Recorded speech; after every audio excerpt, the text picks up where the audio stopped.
All right, well, as we continue to watch the markets today, the TSX is the early standout with the Canadian stock market continuing its push into all-time high territory. We were just talking about how Royal Bank had better than expected results. It's a big market weighting within the TSX, so that certainly helps. But as for some of the drivers for the Canadian stock market and what to be watching going forward, let's bring in David Burrows. He's President and Chief Investment Strategist at Barometer Capital Management. David, nice to have you with us. And what do you make of this sort of continued all-time high talk for the Canadian stock market this year? Look, at the end of the day, an index is made up of all the components. And when we look at what makes up the TSX, some of the biggest and most important groups are leading the market. Globally, financials are leading, and they have been now for, just about 2 years. And that's after globally a long period of underperformance. And part of that is, there's a little more inflation in the system. If you look at the difference between a bond yield, a 2-year bond yield and a 30-year bond yield, the difference represents, the bank's ability to charge more for loans and pay a little bit less on deposits and make a larger net interest margin. And so the banks make up a big part of the Canadian market. Industrial companies are doing quite well. Materials, certainly the golds, uranium, copper components are doing well. So the market is in a pretty good spot. And that's a shift because, of course, the Canadian market underperformed for like 15 years leading up to the last 18 months. And when the outperformance starts, it generally goes on for a while. So, and you didn't mention tech, which makes me think that your advice to investors right now would be embrace those other sectors that have been showing momentum? Look, there's some wonderful tech companies and we own some, but there's a lot of other things to own as well. Technology is actually more expensive than it was in 1999. Arguably, it's more profitable and they generate more cash, so that may well be justified. But, tech is pretty well owned. It's pretty fully valued. And there are other things that you can do to build diversification into the portfolios, that are performing very, very well. Like gold is way outperforming everything else this year. And interestingly, 40% of portfolio managers have 0% weight. The average portfolio has less than a 2% weight. And it really is not being embraced. So there's lots of opportunities to build in, I think, good risk reward into portfolios.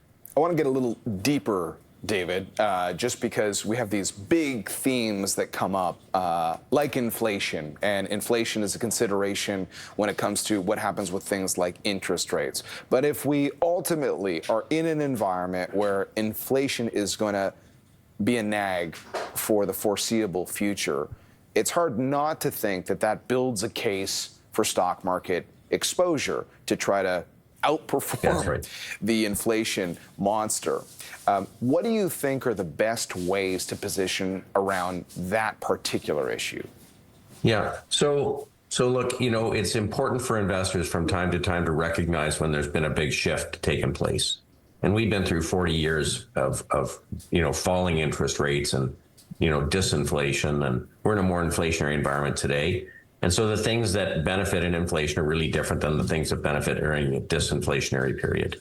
Now, interestingly, one of the most important areas that has outperformed over time when there's inflation is global stocks, like ex-US, outside of the US, partly because of the sector makeups of those markets.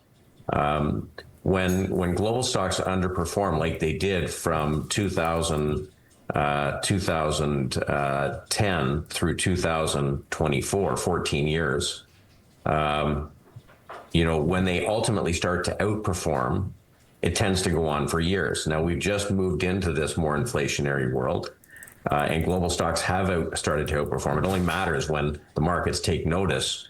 And if I look at global stocks, there's a higher percent of global stocks performing well than in the US market. In other words, breadth is better, relative performance is better. There's no arguing the fact that global stocks are less expensive, and there's no arguing the fact that the sectors that make up global markets are better suited to an inflationary environment.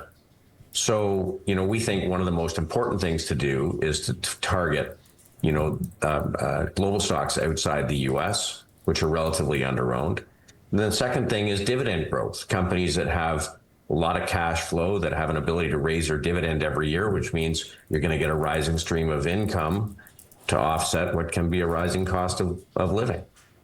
And, there's what's even interesting beyond that is that outside of just looking at valuations for stocks outside of the United States, like we've got quite a geopolitical moment here too. So, if I look at some of the areas that have had big performance, let's say in Europe this year, and you've talked with us about it as well, like the whole defense theme has helped a lot of companies to see huge performance already in a market like that.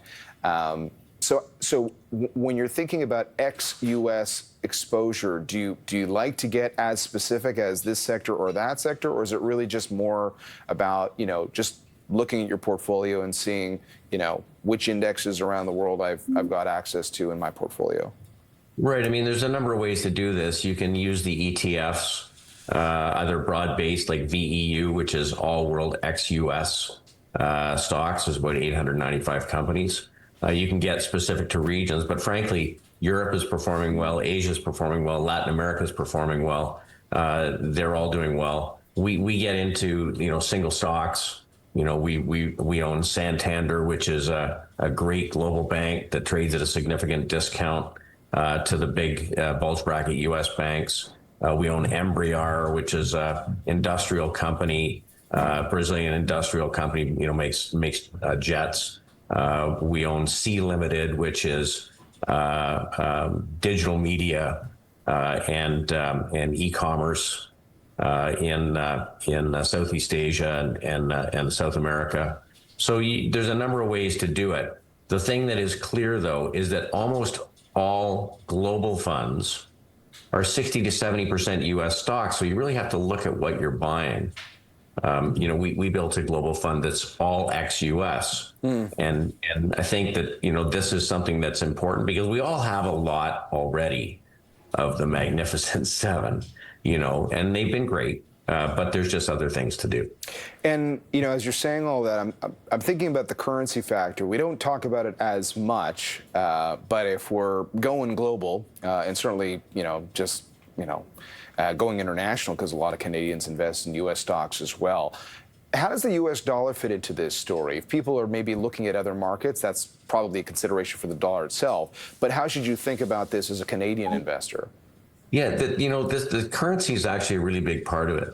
Like, forget about us for a minute. If you just think about global flows, when global markets underperformed for 15 years and the U.S. dollar was strengthening virtually against every currency, you can understand why global investors slowly bought dollars to buy U.S. stocks, which were performing. They had an appreciating currency, appreciating market. Well, that's great. But after 15 years, they probably got to max long U.S. stocks. And Canadians are probably the same. Now things are going the other way. The yen is strengthening, the euro is strengthening, the pound is strengthening, the Canadian dollar is even a little stronger. So the currency's getting better. U.S. dollar is weakening. When the U.S. dollar weakens, again, historically, money moves to global stocks. So now you have global stocks outperforming, global currencies outperforming. You not only can make money in the local market returns, but get a currency tailwind. And I think that this is relatively early stages because even a small unwind of that very large, global investment dollars that have been put in the U.S., if that starts to unwind, it can go on for a long time. All right. Great perspective as always. Thanks very much, David. A lot to think about there. David Burrows of Barometer Capital Management helping walk us through the markets with the TSX getting to a new all-time high in intraday trading today.